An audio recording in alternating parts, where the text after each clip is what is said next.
Salam Bapak Ibu Saudara sekalian, kembali kita bertemu dalam Evening Family Altar pada malam hari ini. Dan kita akan kembali belajar saudara kebenaran firman Tuhan.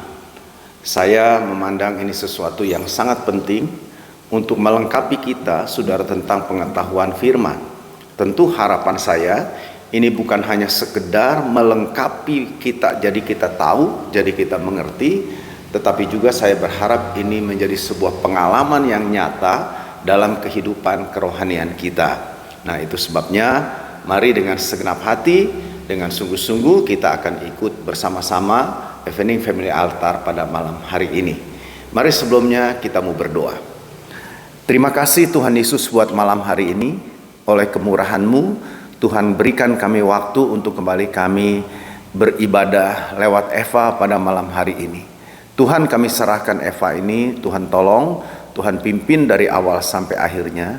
Nyatakan kebenaran-Mu bagi setiap kami, biarlah Tuhan buat kami mengerti setiap kebenaran firman. Dan biarlah pengertian itu bukan hanya sekedar memenuhi pengetahuan kami, tetapi juga membawa kami masuk dalam pengalaman yang lebih nyata, hidup bersama-sama dengan Engkau. Terima kasih Bapa, terima kasih. Mari Tuhan urapi kami, Tuhan tolong kami, bungkus kami dengan kuasa darah-Mu, sehingga kami ikuti ini dan tidak ada gangguan apapun. Nama Tuhan dipermuliakan, nama Tuhan diagungkan. Di dalam nama Yesus. Haleluya, haleluya. Amin, amin. Mari saudara kita puji Tuhan. Roh-Mu yang hidup penuhiku, mengalir dalamku.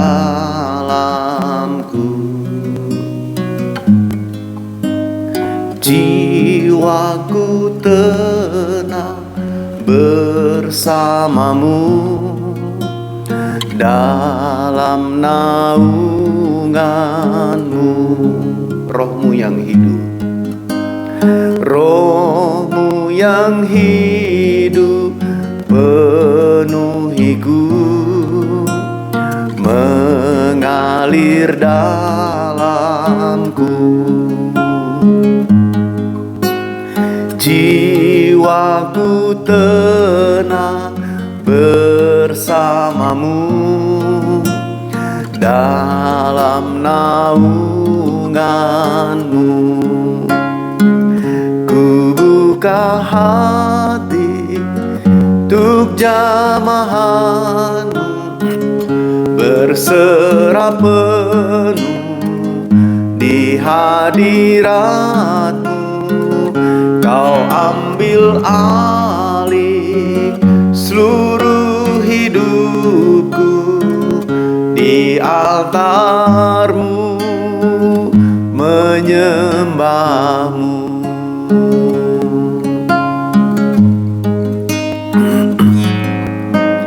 Roh-Mu yang hidup penuhiku, mengalir dalamku. Jiwaku tenang bersama-Mu dalam naungan-Mu. Ku buka hati untuk jamahan-Mu, berserah penuh di hadirat-Mu. ambil alih seluruh hidupku di altar-Mu, menyembah-Mu. Mari lebih sungguh katakan, Roh-Mu yang hidup penuhiku, Roh-Mu yang hidup penuhiku, mengalir dalamku. Jiwaku tenang bersama-Mu dalam naungan-Mu. Ku buka hati untuk jamahan-Mu, berserah penuh di hadirat-Mu. Kau ambil alih seluruh hidupku di altar-Mu, menyembah-Mu. Ku buka hati untuk jamahan-Mu, berserah penuh di hadirat-Mu. Kau ambil alih seluruh hidupku di altar-Mu, menyembah-Mu. Ku buka hati untuk jamahan-Mu, berserah penuh di hadirat-Mu. Kau ambil alih seluruh hidupku di altar-Mu, menyembah-Mu. Ku buka hati untuk jamahan-Mu, berserah penuh di hadirat-Mu. Kau ambil alih seluruh hidupku di altar-Mu, menyembah-Mu. Di altar-Mu, menyembah-Mu. Haleluya, haleluya, haleluya, haleluya, haleluya, haleluya. Yesus Tuhan, ku puji Kau Yesus. Haleluya, Yesus. Roh Kudus, kami menyembah, ku sembah Kau. Haleluya,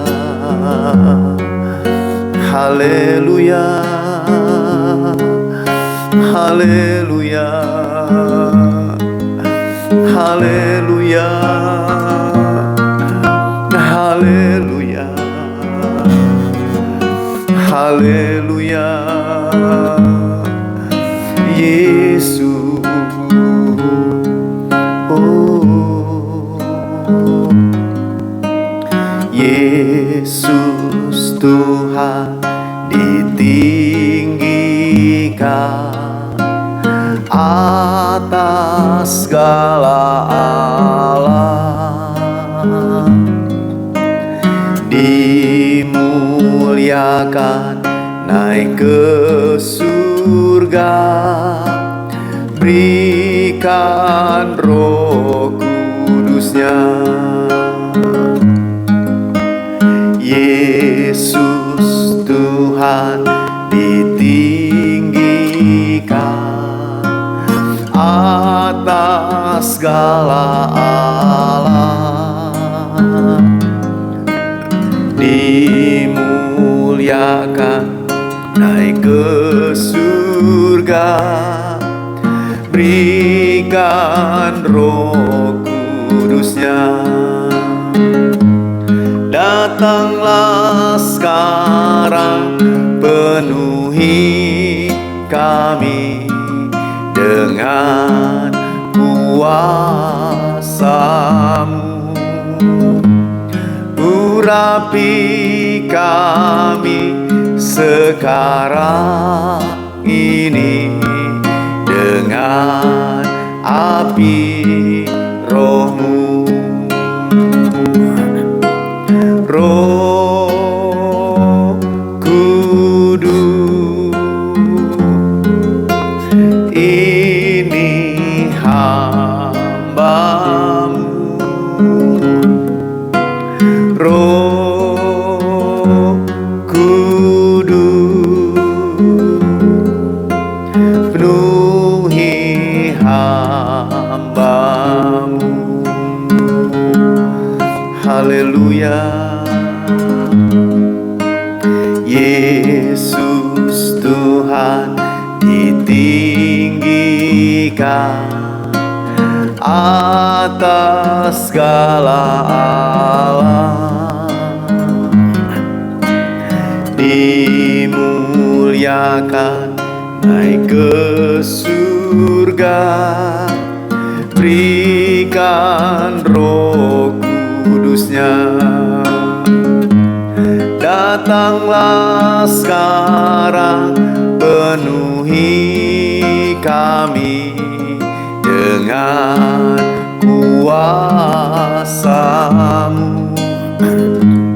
Urapi kami sekarang ini dengan api Roh-Mu. Roh Kudus, ini hamba-Mu. Roh Kudus, penuhi hamba-Mu. Datanglah sekarang, penuhi kami dengan kuasa-Mu. Urapi kami sekarang ini dengan api Roh-Mu. Roh Kudus, ini hamba-Mu. Roh Kudus, penuhi hamba-Mu. Roh Kudus, ini hamba-Mu. Roh Kudus, penuhi hamba-Mu. Penuhi hamba-Mu.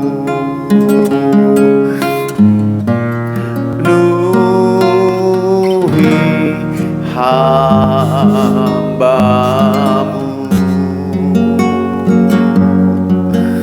Haleluya.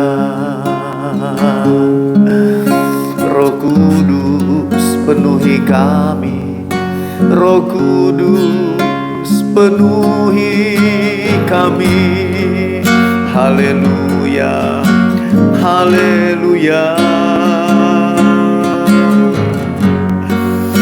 Penuhi hati kami Tuhan. Roh Kudus, kuasai kami, berkuasalah atas hidup kami, pimpin kami, penuhi kami. Haleluya, haleluya. Jamah kami, jamah kami. Haleluya, haleluya, haleluya, haleluya, haleluya, haleluya, haleluya, haleluya. Yesus, terima kasih Tuhan. Haleluya, haleluya, haleluya,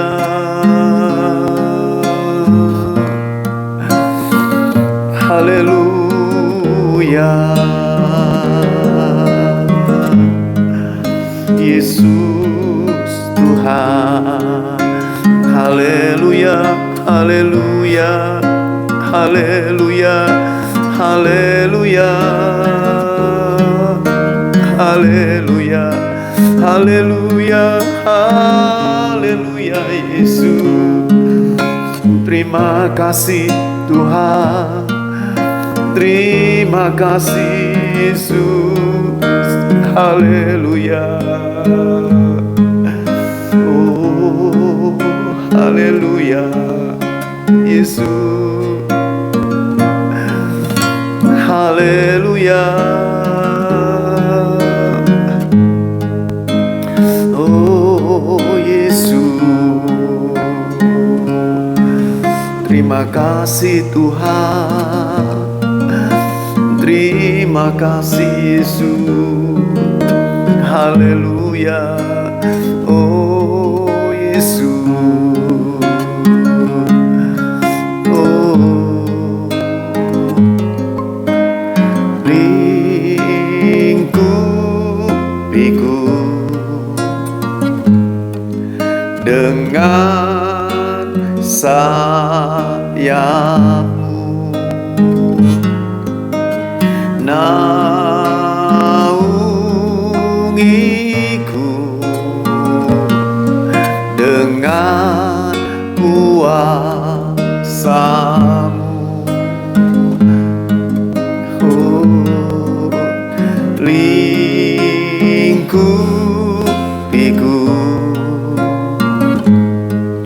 dengan sayap-Mu,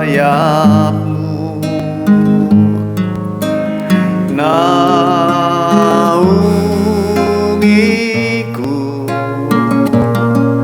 dengan kuasa-Mu.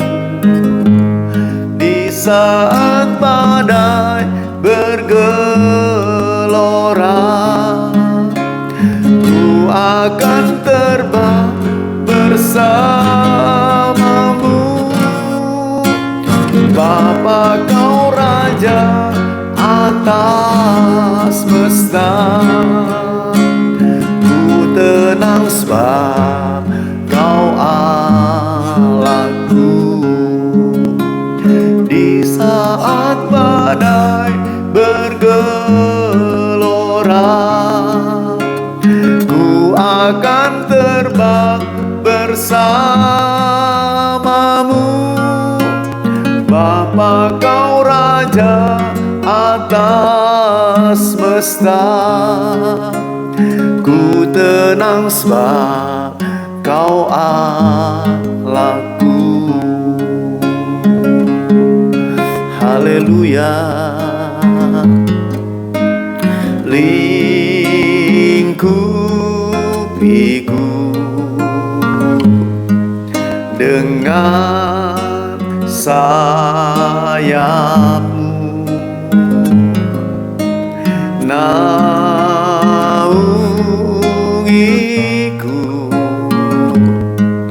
dengan kuasa-Mu.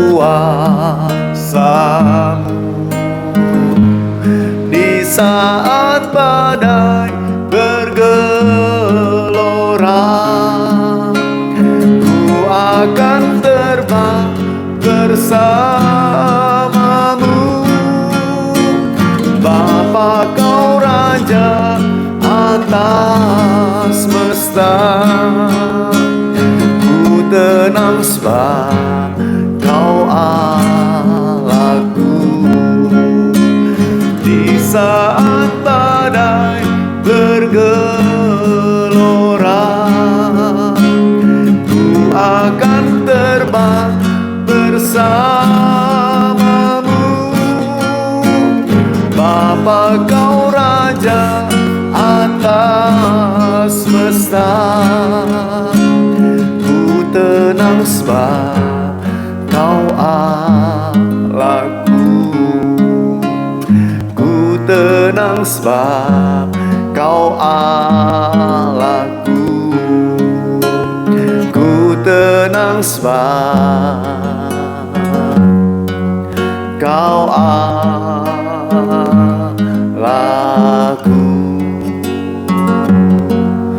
Haleluya. Terima kasih Bapa, kami bersyukur kami ada di dalam Engkau. Kami bersyukur Engkau adalah milik kami dan kami adalah milik-Mu. Di dalam Engkau hidup kami terjamin, di dalam Engkau hidup kami aman, karena Engkau Bapa kami yang selalu peduli akan kami. Terima kasih buat malam ini Tuhan, terima kasih buat hadirat-Mu, terima kasih buat jamahan-Mu lewat pujian penyembahan kami. Kami siap untuk belajar firman-Mu saat ini. Mari Roh Kudus berbicara kepada kami, nyatakan kehendak-Mu bagi kami. Biarlah kami mengerti apa yang Tuhan mau sampaikan pada malam hari ini. Urapan-Mu menolong kami semua Tuhan. Terima kasih Bapa, di dalam nama Yesus. Haleluya, haleluya, amin, amin, amin. Ya, puji Tuhan Bapak Ibu Saudara sekalian. Kembali hari ini kita akan belajar kebenaran firman Tuhan. Saudara, saya masih melanjutkan tentang pembahasan kita dibaptis dengan Roh Kudus atau dipenuhi dengan Roh Kudus.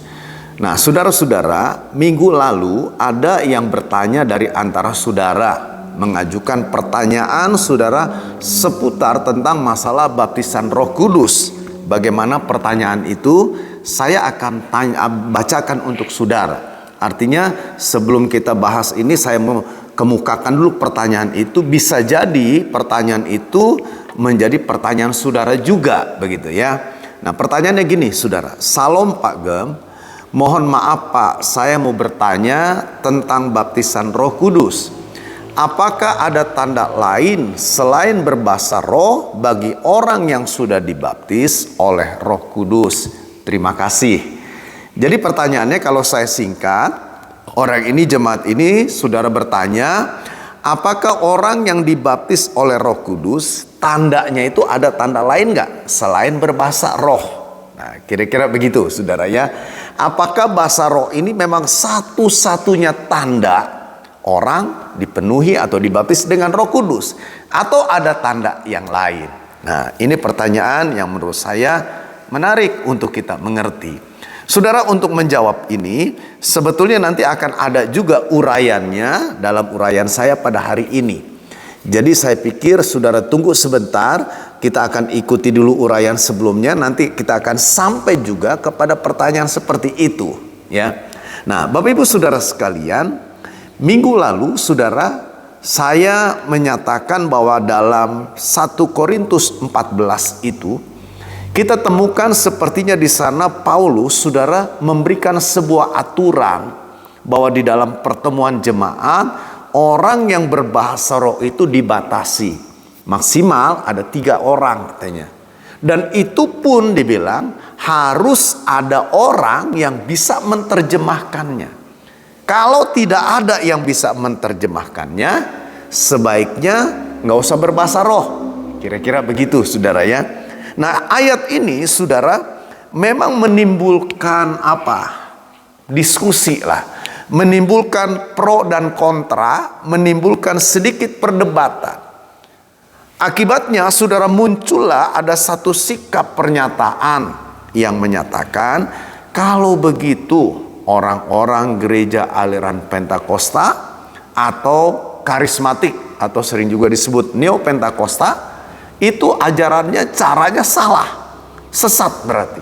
Kenapa? Karena di dalam ibadah orang-orang aliran Pentakosta maupun karismatik, itu yang berbahasa roh dalam ibadah bukan cuma satu, bukan hanya dua, bukan juga tiga. Bahkan mungkin selebih dari itu. Separuh dari jemaat, mungkin 50%, 60% jemaat, ketika mereka menyembah, mereka berbahasa roh. Kan kita sering lihat begitu, saudara. Nah, apakah itu berarti salah, saudara? Apakah berarti gereja Pentakosta, gereja karismatik seperti gereja kita ini salah dalam berlakukan ibadah yang seperti itu? Nah, ini saudara juga kan pertanyaannya, ya. Jadi kita perlu mengerti, Bapak Ibu saudara sekalian, kalau kita perhatikan, ya, kalau saudara baca baik-baik 1 Korintus pasal yang ke-14 itu, di sana saudara ada hal-hal yang perlu kita mengerti. Satu, kira-kira Paulus bicara itu dalam konteks apa, gitu kan? Yang kedua, saudara, kita perlu mengerti juga apa nih kira-kira yang dikatakan oleh Paulus ini maksudnya kemana nih? Nah, itu sebabnya, saudara-saudara, dari sini kita perlu melihat, kita perlu memahaminya dengan benar. Ya, yang pertama, Paulus bicara itu, saudara, dia katakan itu dalam konteks pertemuan ibadah secara umum. Ya. Itu yang pertama. Yang kedua, saudara-saudara, kita perlu mengerti, kita perlu membedakan. Saudara, dengar baik-baik nih ya. Kita perlu membedakan karunia bahasa roh yang harus ditafsirkan, yaitu untuk membangun jemaat. Dan seringkali saudara, bahasa roh seperti ini bertujuannya tujuan nubuatan. Menyampaikan pesan Allah kepada jemaat yang hadir. Nah, saudara-saudara, dalam konteks inilah Paulus bicara. Jadi Paulus bilang dalam konteks jemaatnya kita sedang ibadah, kalau ada seseorang yang mau menyampaikan pesan Tuhan, ada pesan yang Tuhan mau sampaikan kepadanya, lalu dia berbahasa roh gitu, saudara. Saudara-saudara, Paulus bilang ini maksimal harus 3 orang. Jangan setiap jemaat menyampaikan pesan Tuhan, nanti jadi tidak tertib, jadi kacau. Yang kedua, Paulus bilang harus ada orang yang mengartikannya. Jadi kalau tidak kan kita nggak ngerti. Kita sudah belajar minggu lalu bahasa roh itu kita nggak ngerti. Dia ngomong apa? Yang ngomong juga tidak mengerti. Jadi harus ada orang yang mendapatkan karunia untuk mengartikan, menafsirkan bahasa roh itu. Jadi umpama ada si A dalam ibadah kita, dia berbahasa roh, dan bahasa rohnya ini adalah merupakan bahasa roh nubuatan, mau menyampaikan pesan dari Tuhan. Saudara-saudara, orang ini dia harus berdoa dalam arti gini, Tuhan, Engkau suruh untuk saya berbicara nih, ya. Tapi Tuhan tolong, Tuhan juga berikan kepada saya pribadi mungkin atau kepada rekan-rekan yang lain karunia untuk menafsirkannya, sehingga pesan Tuhan ini sampai kepada jemaat, dimengerti oleh jemaat. Nah, saudara-saudara, jadi dengan kata lain, ketika Paulus bicara itu, dia batasi itu, ini dalam pengertian berbahasa roh dengan tujuan nubuatan. Ini yang sedang dibahas oleh Paulus dalam 1 Korintus 14 itu. Khususnya ayat 27, ayat 28. Nah, jadi saudara mengerti ya. Tetapi yang kedua, kita juga tahu ada bahasa roh itu bukan tujuan nubuatan. Bukan tujuan untuk menyampaikan pesan Tuhan. Tetapi saudara, ada bahasa roh sebagai tanda awal orang-orang yang dibaptis dengan Roh Kudus.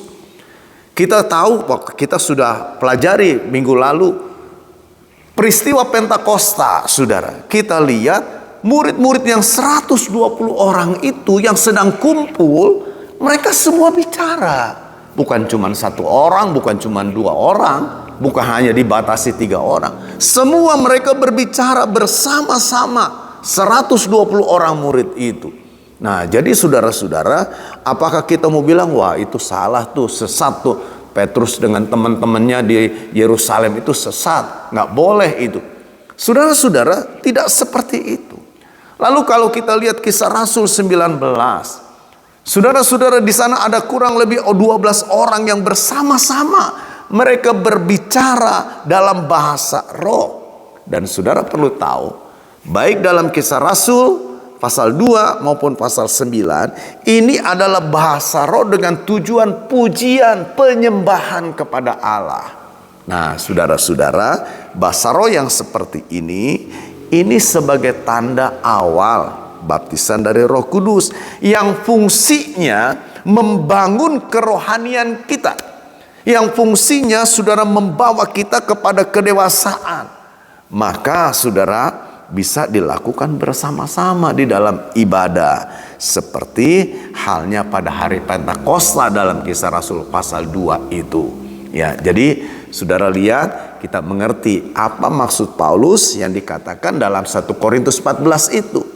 Dia batasi bahasa roh dengan tujuan nubuatan, menyampaikan pesan Tuhan kepada jemaat dalam ibadah itu. Jadi saudara, tapi ketika berbahasa roh dengan tujuan pujian, penyembahan, membangun kehidupan rohani, saudara-saudara, itu bisa dilakukan secara bersama-sama. Ya, oke, saya harap saudara mengerti tentang hal ini. Nah, saya sekarang akan masuk saudara dalam menjawab pertanyaan yang kedua. Tadi saudara pertanyaan yang seperti saya bilang tadi, apakah bahasa roh itu adalah satu-satunya tanda atau ada tanda lain gitu saudara? Nah, saudara-saudara, saya mempelajari dan saya coba lihat, memang ada beberapa pandangan. Saudara, orang-orang aliran atau katakanlah pandangan kelompok Pentakosta klasik, ya. Ini apa ya, Pentakosta apa maksudnya, yang ya Pentakosta klasik lah, artinya yang sangat awalnya lah, ortodok lah begitu saudara ya. Saudara-saudara, mereka berpandangan bahwa orang yang dibaptis Roh Kudus harus berbahasa roh. Itu pandangan Pentakosta klasik seperti itu. Jadi kalau dia belum berbahasa roh, itu berarti dia belum dibaptis oleh Roh Kudus. Tapi kalau saudara tanya sama saya, apa memang benar begitu? Saudara, kalau saya pribadi nih, saya tidak berpegang kepada pandangan seperti itu. Tapi saya punya pandangan, saudara, bahwa orang yang dibaptis oleh Roh Kudus itu tidak harus, ya, saudara-saudara. Dan ternyata ada pandangan lain, saudara, itu pandangan daripada kelompok Neopentakosta, atau yang lebih kita kenal dengan kelompok karismatik. Saudara, kelompok karismatik berkata bahwa bahasa roh hanyalah salah satu tanda, gitu. Hanya salah satu tanda dari orang yang dipenuhi dengan Roh Kudus, gitu saudara ya. Nah, saya lebih berpegang kepada hal ini. Kenapa saudara saya berpegang kepada hal itu? Sebab memang saya coba pelajari di dalam Alkitab, saudara, bahwa Alkitab tidak mengatakan tanda satu-satunya, gitu, enggak gitu saudara.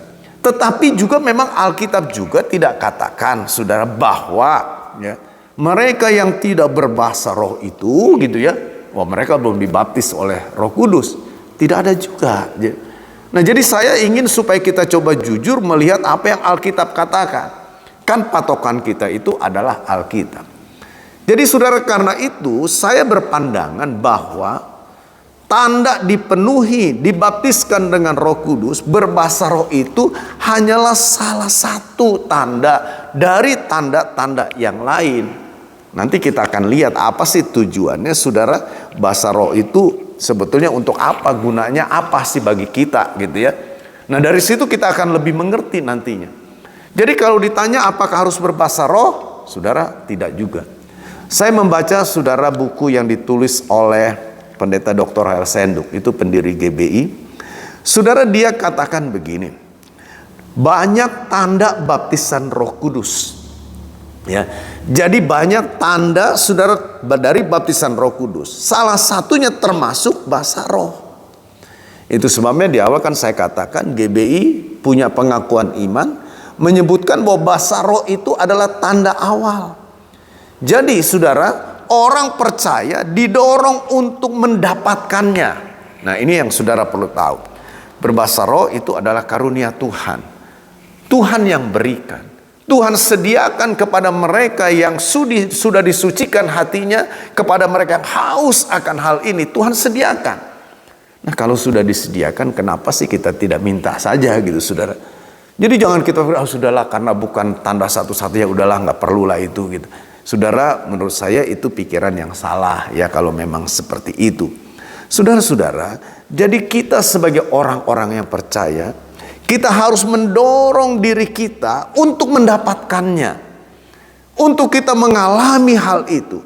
Karena semua pemberian yang berasal dari Allah, itu pasti adalah pemberian yang baik. Kalau Tuhan berikan kepada kita berbahasa roh, itu pasti sesuatu yang baik untuk kita semua.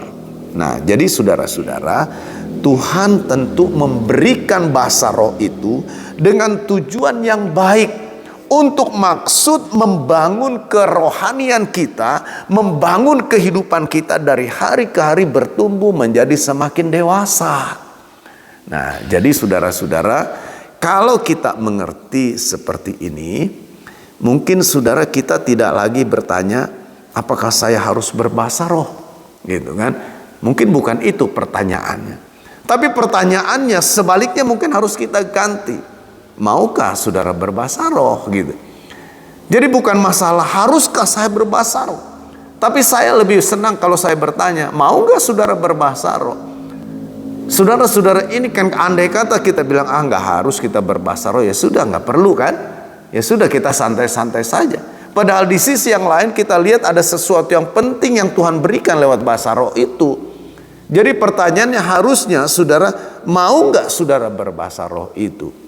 Nah, kalau mau, minggu lalu kan saya sudah cerita sama saudara bagaimana kita minta, kita haus karena dialah yang berwenang membaptiskan kita dengan Roh Kudus.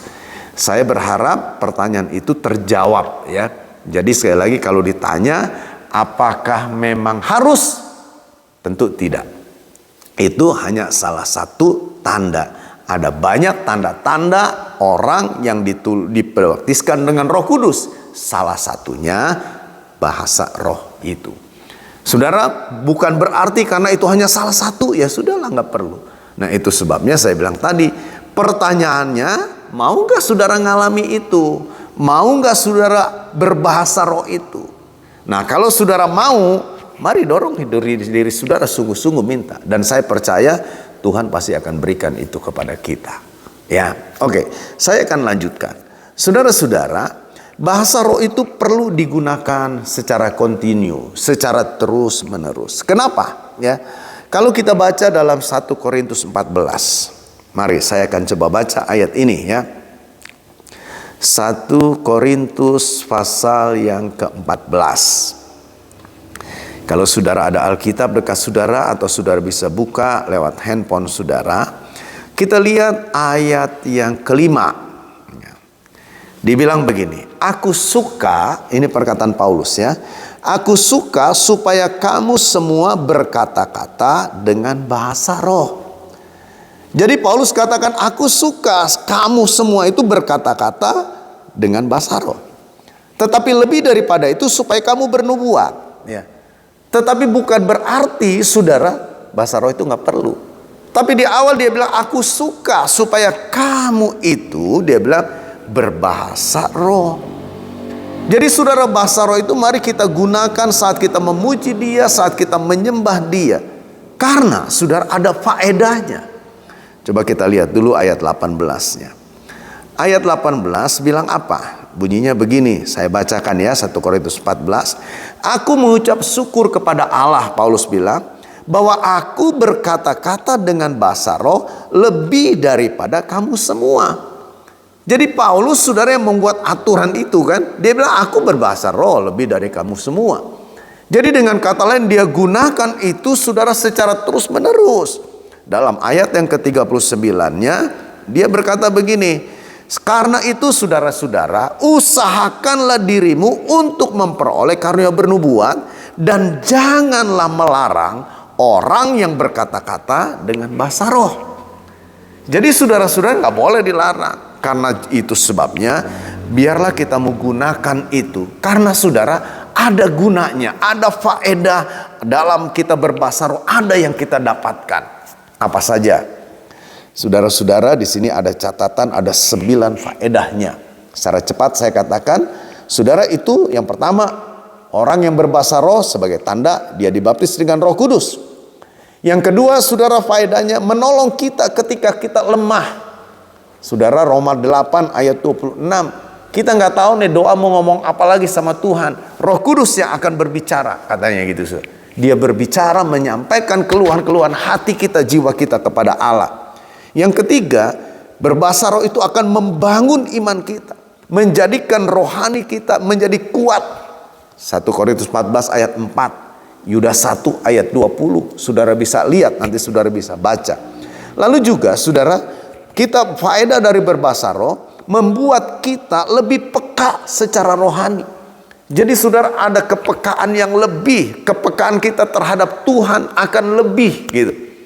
Jadi saudara, ada istilahnya apa ya, ketika Tuhan bicara ada sinyal-sinyal yang Tuhan berikan, kita bisa nangkap loh, ini memang firman Tuhan, ini memang suara Tuhan. Lalu juga saudara, berbahasa roh itu berfaedah untuk mengucapkan kata-kata rahasia kepada Allah. 1 Korintus 14 ayat 2 dikatakan, ketika kita menggunakan bahasa roh itu nggak ada yang ngerti kan? Hanya kita dengan Allah menyampaikan saudara hal-hal yang bersifat rahasia.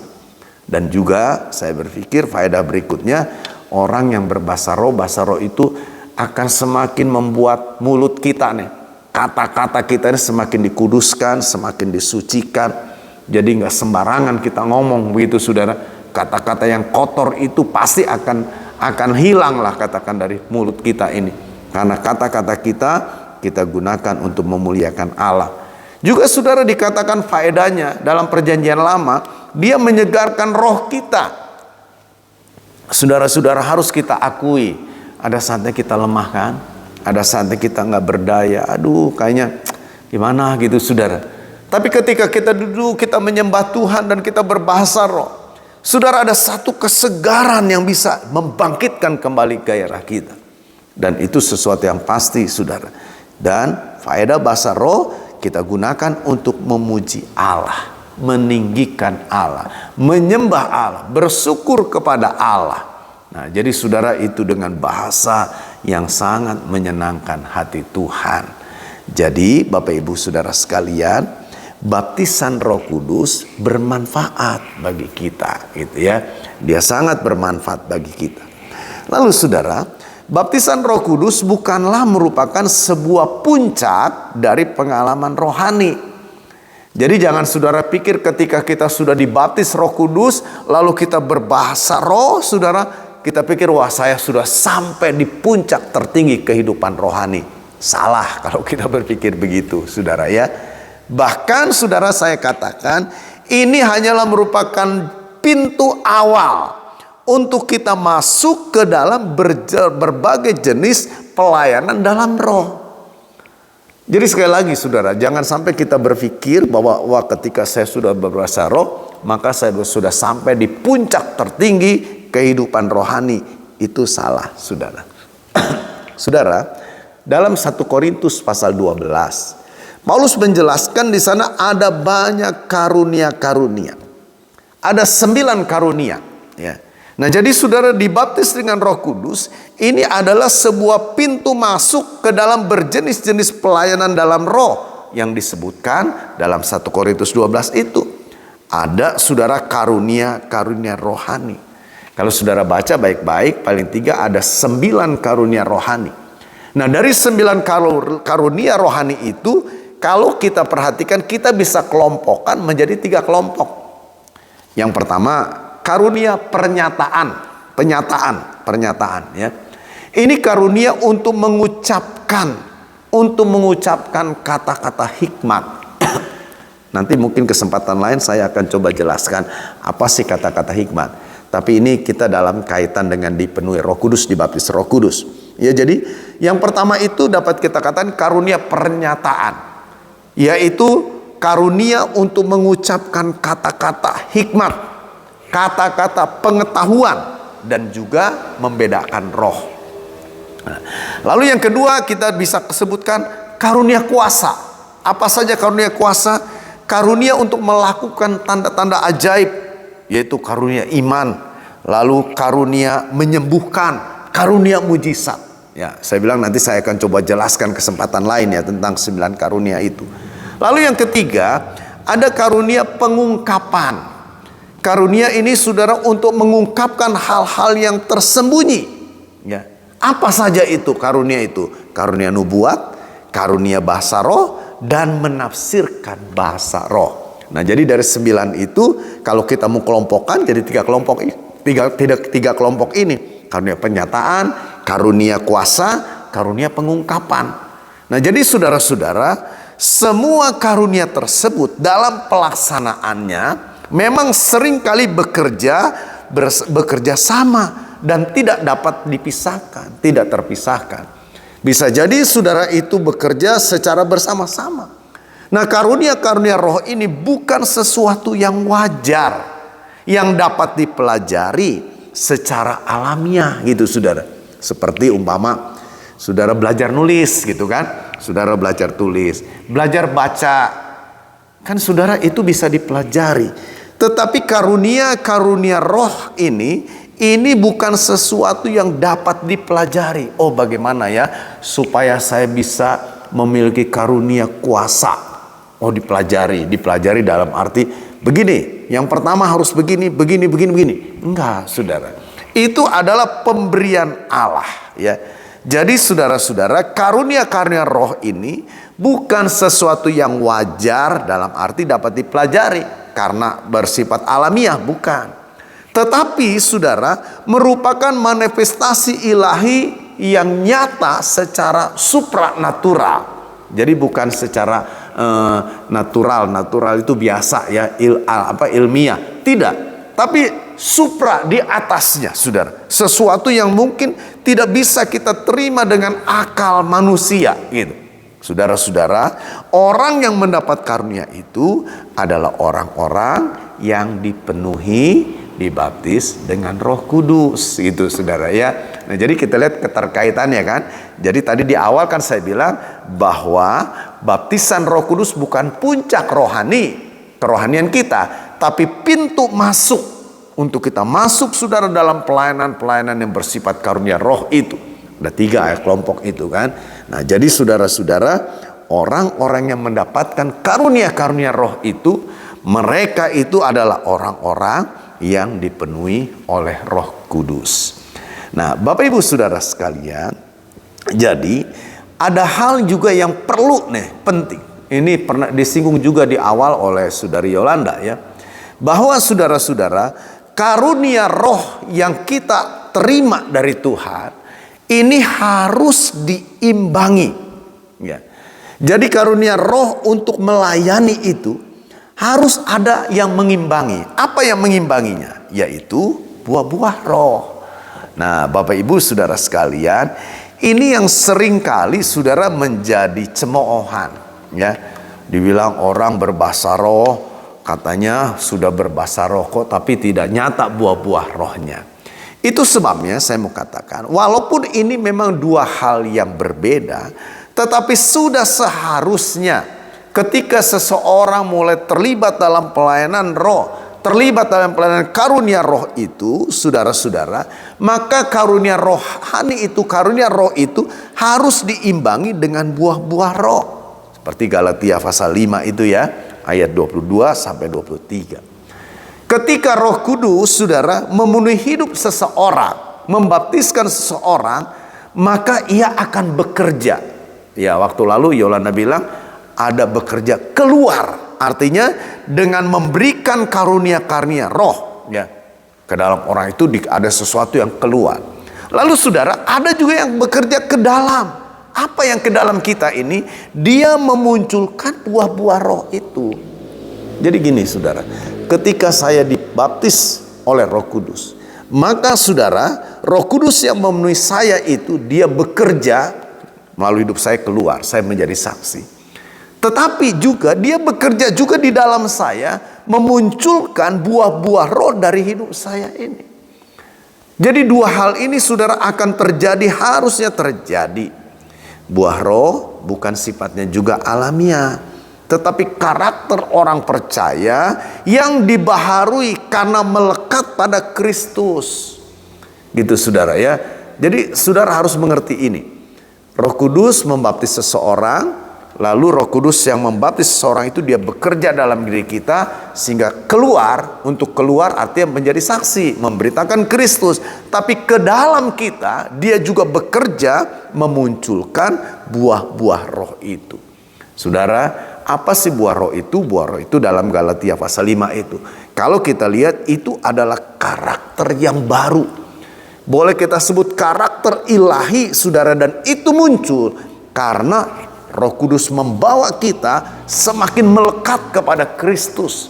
Nah, karena kita melekat kepada Kristus, maka muncullah buah-buah roh itu, karakter yang baru itu. Nah, saudara, kalau kita perhatikan, hal itu meliputi yang pertama gini, hubungan dengan Allah. Jadi secara vertikal, di mana saudara ada pengalaman kasih, sukacita, damai sejahtera. Saudara, ini buah yang boleh kita sebut hubungannya dengan Allah secara vertikal. Lalu hubungan dengan sesama secara horizontal. Ini menyangkut tingkah laku kita sebagai orang percaya. Ada kesabaran, ada kemurahan, ada kebaikan. Buah-buah itu juga harus nampak begitu saudara, harus keluar. Dan saudara, jadi ada hubungan kepada Allah secara vertikal, ada hubungan secara horizontal dengan sesama. Jangan lupa juga ada hubungan dengan diri sendiri. Ini yang disebut dengan hubungan internal, yaitu budi pekerti sebagai orang-orang percaya. Kita punya kesetiaan, kelemah lembutan, dan penguasaan diri. Nah, Bapak Ibu, saudara sekalian, jadi kalau begitu kita melihat bahwa orang yang dipenuhi Roh Kudus atau dibaptiskan dengan Roh Kudus akan bekerja di dalam orang itu, membawa orang itu semakin melekat kepada Kristus, yang berakibat akan memunculkan buah-buah roh itu. Ada 9 juga buah roh itu. Nah, kalau kita lihat dari 9 itu, maka kita bisa lihat ada yang sifatnya vertikal, berkaitan, berhubungan dengan Allah. Dan ini menjadi sebuah pengalaman ketika kita menjalin hubungan dengan Allah. Kita pengalaman kasih, ada sukacita, ada damai sejahtera. Tapi bukan hanya secara vertikal, secara horizontal juga menyangkut tingkah laku kita dengan sesama. Kita menjadi orang yang punya kesabaran, punya kemurahan, punya kebaikan. Dan saudara-saudara, menyangkut juga hubungan dengan diri sendiri secara internal, ya. Saudara, ini menyangkut budi pekerti kita, karakter kita sebagai orang percaya. Ada kesetiaan, kelemah lembutan, dan penguasaan diri. Bapak Ibu saudara sekalian, karakter Kristus yang indah di dalam kita disertai dengan karunia-karunia roh menyebabkan pelayanan dan kesaksian kita menjadi semakin efektif.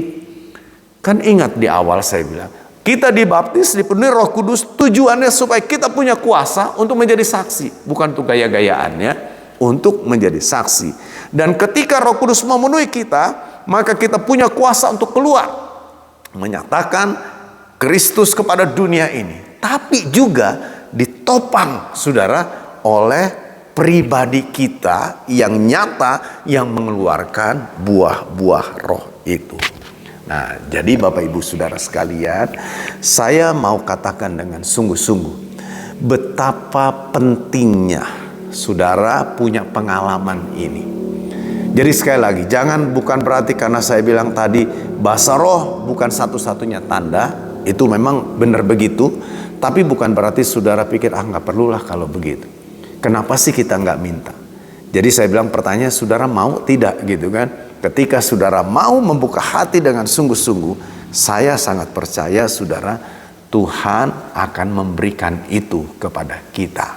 Nah, saudara-saudara, saya berharap uraian-uraian yang disampaikan terkait saudara dengan masalah baptisan Roh Kudus ini kita boleh pahami dengan benar. Sekali lagi, kalau ada hal-hal yang saudara tidak mengerti berkaitan dengan hal ini, saudara boleh tanya WA ya kepada saya pribadi seperti pertanyaan yang saudara ajukan minggu lalu itu kan. Jadi pertanyaan itu di WA kepada saya secara pribadi, nanti kita akan membahasnya gitu. Saya akan menjawabnya. Baik saudara-saudara, itu yang ingin saya sampaikan pada hari ini. Dan berarti selama 3 minggu ini kita belajar tentang baptisan Roh Kudus. Minggu depan saudara kita akan bergeser kepada topik yang baru, pelajaran yang baru. Saya berharap saudara tetap setia mengikutinya. Sehingga kita boleh semakin dewasa, mengerti, kita tidak lagi mudah diombang-ambingkan oleh keadaan dunia yang banyak sekali penyesatan itu. Tapi kita mau tetap bertumbuh, berpegang teguh kepada kebenaran firman Tuhan, yaitu kitab suci. Mari kita berdoa saudara. Terima kasih Bapa buat malam ini. Kami bersyukur untuk kebenaran firman yang sudah diungkapkan bagi kami. Banyak hal yang barangkali kami tidak mengerti. Biarlah Roh Kudus sendiri yang akan menolong kami, membawa kami kepada setiap kebenaran yang Tuhan kehendaki. Berkati seluruh umat-Mu yang sudah mengikuti Eva malam ini. Pribadi mereka diberkati, keluarga mereka diberkati, usaha pekerjaan mereka diberkati, pekerjaan studi mereka dalam nama Yesus diberkati oleh Tuhan, dijadikan semua menjadi berhasil. Terima kasih Bapa, bahwa kami terus untuk semakin dewasa, semakin bertumbuh dalam pengenalan kami akan setiap kebenaran firman-Mu.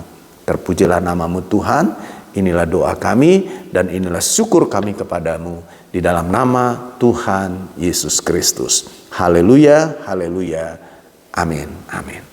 Tuhan Yesus berkati kita semua.